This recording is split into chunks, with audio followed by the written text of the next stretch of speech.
Сегодня Эмомали Рахмон подписал закон о самом себе. Себя президент Таджикистана объявил лидером таджикской нации, а также создал этим же законом архив имени себя, библиотеку имени себя и, конечно, музей о самом себе. Таким образом, лидер Таджикистана повторил путь знаменитого римского правителя Гая Юлия Цезаря. Впрочем, до него остался еще один шаг. Цезарь, до того, как его зарезал Брут, успел назвать себя живым богом на земле, которому даже строились храмы.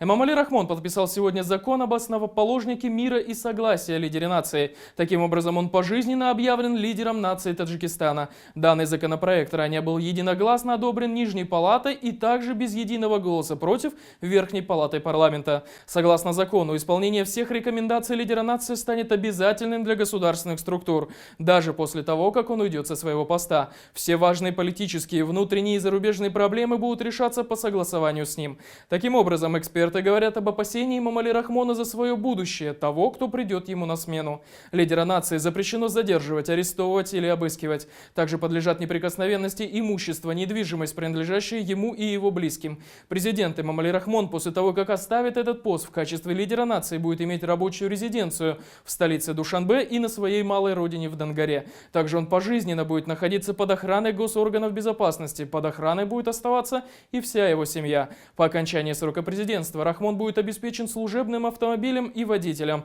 За ним останутся его дом и дача. Лидер нации будет обеспечен пожизненно медицинским обслуживанием. Лидер нации также будет получать пенсию в размере 80% от суммы должностного оклада президента.